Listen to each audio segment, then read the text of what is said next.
Terima kasih sudah mampir di channel Andri ADJ. Sebelum atau sesudah mendengar kisah ini, silahkan bantu subscribe dulu, like, and comment, dan silahkan Anda simak sampai habis, jangan skip, karena cerita ini sangat bermanfaat untuk wawasan dan pengetahuan. Sedangkan Siliwarni yang menyaru lutung selalu mengikuti gerak langkah kemanapun Putri Tawang Wulan bepergian. Putri Tawang Wulan adalah anak dari perkawinan kepala suku yang bernama Lingga Manik Batara Dewa dengan salah seorang putri dari Sang Hyang Premana atau Ki Ajar Padang. Ketika itu Lingga Manik tengah menguasai Gunung Alas Larangan atau Gunung Sangkala di sekitar kawasan Sagara Anakan. Bahkan sampai hayatnya, Lingga Manik atau Batara Dewa ngahiang dan bersemayam di Gunung Sangkala atau Gunung Alas Larangan. Di daerah ini terdapat dua tempat yang dikeramatkan penduduk, yaitu Janur Putih sebagai penjelmaan, Naga Nyi Sri, dan yang lainnya bernama Gajah Putih Bulu Landak, serta Angka Wijaya. Naga Sri suka menjelma seperti ular yang sisiknya mengarah berbalik ke depan, sedangkan Gajah Putih nampak berbulu bagai bulu landak. Kembali ke tokoh Siliwarni, ketika itu menyaru seolah-olah rakyat jelata melamar Putri Tawang Wulan. Tetapi akhirnya lamaran itu diterima. Dan perkawinan tersebut sebenarnya antara paman dengan keponakan. Dari perkawinan mereka, lahir Haryang Banga salah seorang keturunannya. Sedangkan putra Siliwangi dari lain istri, bernama Ciung Wanara. Anak keturunan inilah yang kelak tercatat dalam kisah Perang Bubat dan keduanya bergelar Siliwangi. Kembali ke tokoh Siliwarni, ketika itu menyaru seolah-olah rakyat jelata melamar Putri Tawang Wulan. Tetapi akhirnya lamaran itu diterima. Dan perkawinan tersebut sebenarnya antara paman dengan keponakan. Dari perkawinan mereka, lahir Haryang Banga salah seorang keturunannya. Sedangkan putra Siliwangi dari lain istri, bernama Ciung Wanara.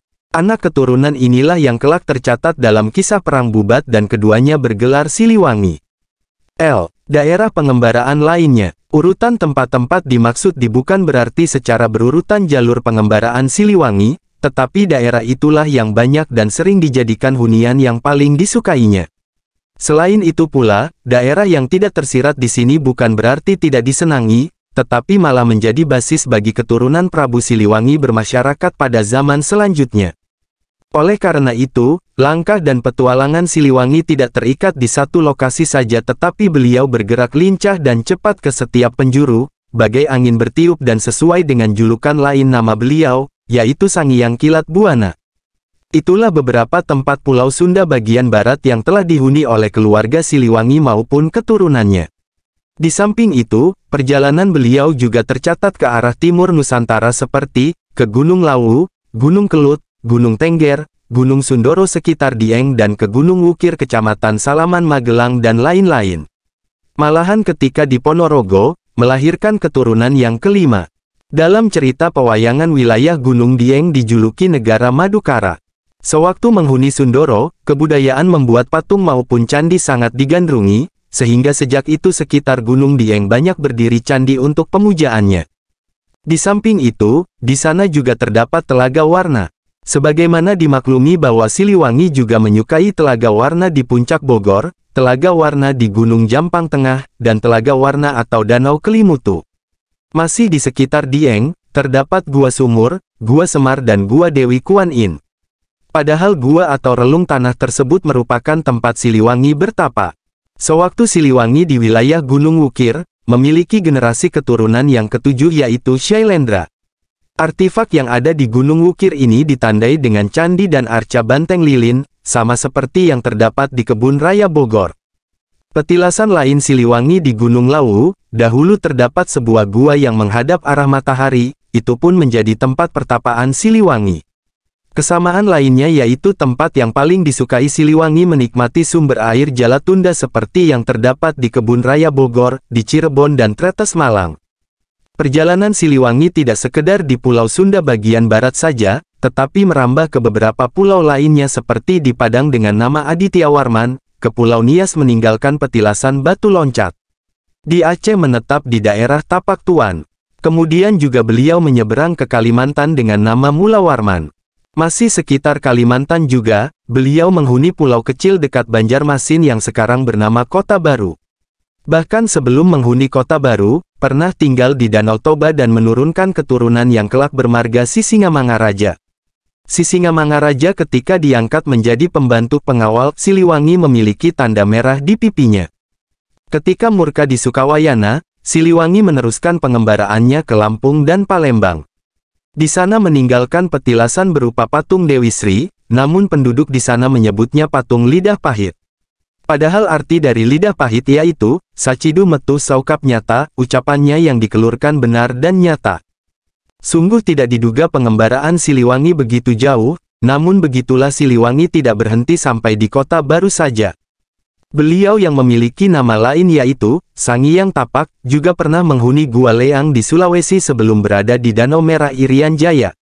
Mungkin agak lama mendiami daerah Goa, karena ketika di sana beliau menurunkan ilmu menulis bagi keturunannya yang berada di Bugis. Setelah Danau Toba, Danau Merah dan pernah juga tinggal di sekitar Danau Kelimutu Ende Flores wilayah Pulau Sunda kecil. Siliwangi tidak dan bukan berkuasa dalam Pulau Sunda saja, tetapi jika menelusuri jejaknya melebihi jagat Nusantara. Lalu bagaimana dengan perubahan nama Pulau Sunda? Entahlah, Indonesia merupakan daratan yang terhampar luas. Sedangkan pada masa itu yang disebut Pulau Jawa, adalah yang sekarang Pulau Bali. Dan di sanalah menetap Sangiang Dewa, salah seorang putra pertama keturunan Siliwangi generasi yang ke-8. Sedangkan adiknya yang perempuan, yaitu Sangiang Rinjani menetap di pegunungan yang kemudian diberi nama Gunung Rinjani. Gunung yang memiliki ketinggian antara 300–3700 meter dari permukaan laut ini, terletak di Lombok, Nusa Tenggara Barat. Sedangkan kakak perempuan yang paling tua dari Sangiang Dewa, pergi ke Danau Kelimutu atau Danau Pusaka Alam. Dinamakan Pusaka Alam karena danau tersebut memiliki air berwarna lambang negara. Namun sebelum Sangiang Dewa ke Bali, beliau sempat membuat candi jabung di kawasan Panarukan. Malahan sampai ujung Pulau Sunda besar itu, tepatnya di Alas Purwo Kabupaten Banyuwangi, terdapat gua dan makam panjang itulah suatu tanda peninggalan Siliwangi. Perebutan kekuasaan Borobudur. Pulau Sunda Besar dan Sunda Kecil, pada zaman pemerintahan Belanda dibagi-bagi menjadi beberapa daerah provinsi, dengan strategi pembentukan pemerintahan agar dapat memudahkan pengendaliannya. Namun perubahan dari Pulau Sunda menjadi Pulau Jawa entah gagasan siapa dan kapan. Oleh karena itu, kejadian perang bukan perang antar daerah, atau perang antar suku atau antar agama Hindu dengan Buddha, tetapi pertikaian antara keturunan Siliwangi dan terjadi di Pulau Sunda Besar. Kejadian pertikaian tersebut, hanya memperebutkan pewarisan Candi Borobudur di antara keturunan Siliwangi, antara Haryang Banga dengan Ciung Wanara. Warna biru dan merah inilah yang bertikai menentukan penguasaan Borobudur. Haryang Banga yang berkuasa di daerah timur dengan warna hijau dan Ciung Wanara berkuasa di daerah barat dengan warna merah. Penentuan warna itu terjadi di Gunung Tengger. Ketika itu Haryang Banga berkuasa daerah timur memiliki patih yang bernama Gajah Mada. Gajah Mada adalah patih yang setia dan salah satu pengawal yang berilmu sakti mandraguna. Gajah Mada, ketika di Pajajaran beliau adalah pengawal ketiga. Namun sewaktu terjadi pertempuran memperebutkan penguasaan Borobudur itu, ia terluka oleh senjata saudaranya dari daerah barat. Dan Gajah Mada menyadari, hanya senjata dari Siliwangi yang dapat mengalahkannya. Dalam kondisi luka dan menghindari perang saudara lebih dahsyat lagi dengan saudaranya, ia lari dan menjauh ke arah Malang. Sampai hayatnya ia bersemayam di salah satu gua di daerah Malang. Tempat peperangan bubat terjadi di beberapa tempat dan puncaknya terjadi di sekitar Sidoarjo. Dalam pertempuran sengit itu pun, Dyah Pitaloka tertusuk pula oleh senjata saudaranya dari timur. Ia berlari ke arah Kediri, dan sampai hayatnya meninggalkan prasasti tulisan Palawa, Sangkakala di daerah Gunung Kawi. Perebutan kekuasaan itu tentunya banyak meninggalkan korban dari kedua belah pihak, terutama para bala prajurit.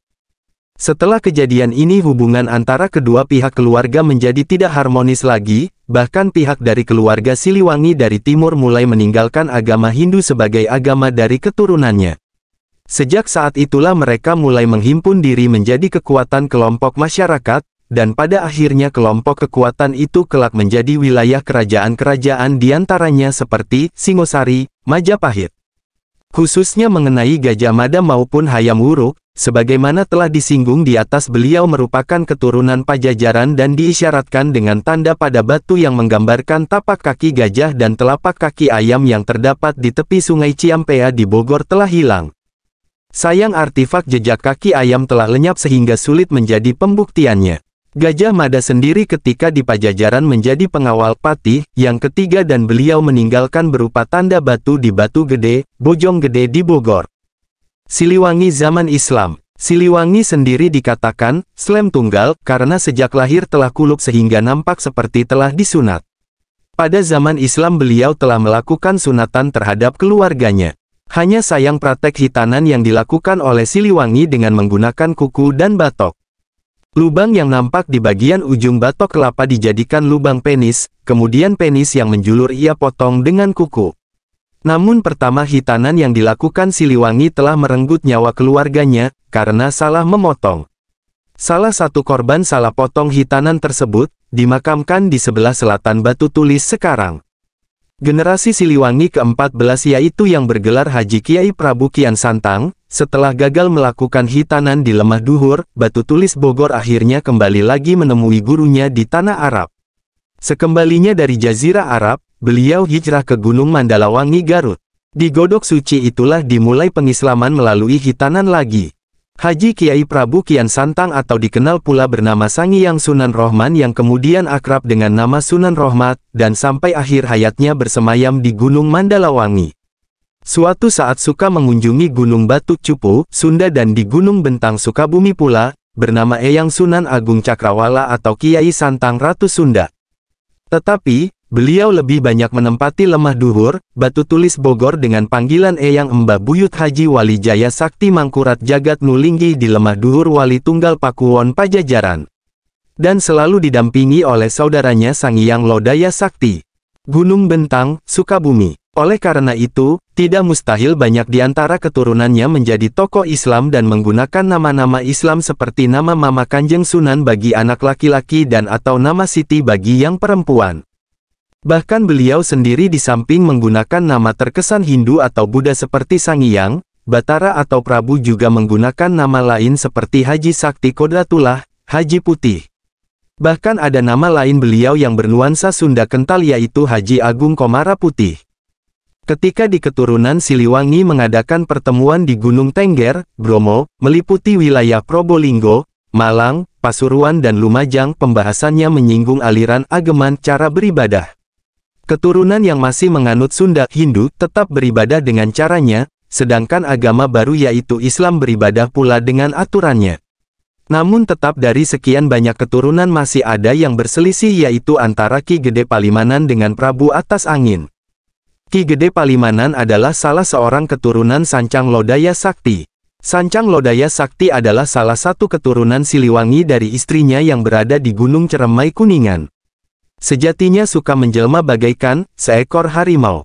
Oleh karena itu, keturunan Ki Gede Palimanan tak pernah dan tidak mau menyebut nama Ki Gede Palimanan karena setiap mengucap nama itu maka di hadapannya akan hadir tiba-tiba seekor harimau. Ki Gede Palimanan tidak menyukai Prabu Atas Angin karena tetap tidak mau beralih keyakinan beragama.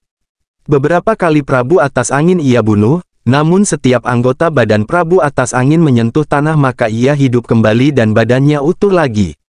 Begitulah seterusnya. Tetapi setelah dibunuh badan Prabu Atas Angin digantung tidak menyentuh tanah, barulah benar-benar meninggal. Sejatinya Prabu Atas Angin memiliki ilmu, Batara Bumi. Prabu Atas Angin memiliki garwa ibu ratu bungsu dari keturunan Ki Buyut Sawala. Dari perkawinan itu lahirlah Syekh Siti Jenar. Di lain pihak, yaitu Ki Gede Palimanan mulai menyebarkan ajaran Islam di Gunung Murti Jati atau lebih dikenal dengan nama Gunung Jati karena di sana banyak terdapat pohon jati, Cirebon. Syekh Siti Jenar memiliki ilmu jiwa raganya dipenuhi, pangaweruh tanpa guru. Namun perselisihan paham tentang ajaran Islam dengan Dewan Wali Sanga, menjadikan Syekh Siti Jenar yang tengah berkiprah di daerah Tuban, Demak Bintoro dianggap penganut Islam sesat.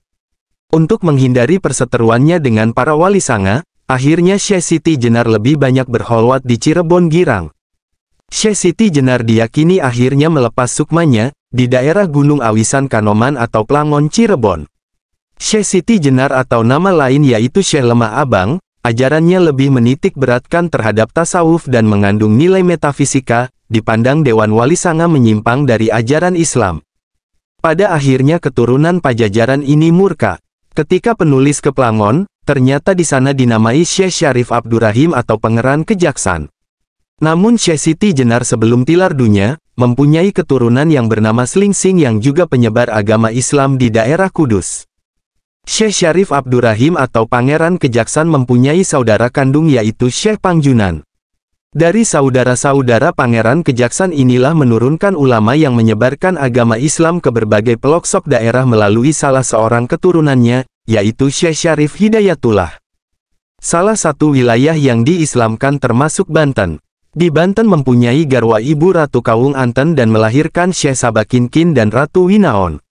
Ayah Syekh Syarif Hidayatullah adalah Maulana Muhammad Syarif Abdullah bin Nurul Alim, seorang pejabat di Jazirah Arab. Dari dakwah Syekh Syarif Hidayatullah inilah penyebaran agama Islam berkembang pesat. Begitulah Siliwangi. Beliau yang memiliki berbagai nama menyukai hidup berpindah-pindah tempat layaknya kaum nomaden. Memang secara lahiriah kurang masuk akal sebab begitu mudah berpindah dari satu tempat ke tempat lain, namun keadaan alam pada zaman itu mendukung petualangan Siliwangi. Kepindahan Siliwangi juga bukan tanpa sebab, beliau mendiami di satu tempat di samping beristri untuk memperbanyak keturunan juga dengan menurunkan ilmu yang berbeda pula. Sehingga dapat disimpulkan membina setiap keturunan dengan sikap dan sifat yang berbeda di satu tempat dengan tempat lainnya. Namun walaupun demikian, tetap tujuan utamanya agar anak keturunannya menyembah kepada Allah SWT dan mengikuti ajaran yang diwariskan Allah kepada para Rasulullah SAW. Penutup, kejayaan Siliwangi jauh sebelum adanya besi. Memang fantastis. Oleh karena itu, Siliwangi beserta kisah sejarah, maupun peninggalannya sampai kini masih ditelusuri dan penuh dengan misteri yang belum terungkap. Hanya di manakah Siliwangi berada? Siliwangi telah ngahiyang. Mungkin ngancik pada keturunannya, mungkin pula pada setiap atau tokoh Pajajaran yang menyebar di Nusantara. Namun yang pasti Siliwangi telah murka di suatu tempat. Selama itu pula, anak keturunan Siliwangi sampai saat ini masih menelusuri jejak nenek moyangnya. Kata orang Sunda, masih nyucuk galur mapai galengan sugan ayat cukang lantaran iraha, di mana jengkumaha ayena Siliwangi. Mungkin banyak ragam yang mengartikan, biarlah menurut keyakinan, kepercayaan dan mata hatinya masing-masing. Tokaruhun selalu bersifat, bersikap dan berhati arif bijaksana, lautan hampura. Apapun dan bagaimanapun alur yang mengkisahkan Siliwangi dengan Pajajarannya, merupakan pertanda masih memiliki sebersit kadedehkannya terhadap nenek moyangnya. Sumber, halobogor.com. Mohon maaf apabila ada kesalahan nama dan tempat, juga mohon maaf apabila hal ini beda persepsi dengan Anda. Semoga bermanfaat, bantu subscribe, like dan komen, agar video berikutnya bisa terus ditayangkan. Terima kasih, semoga kita selalu sehat dan berkah. Amin.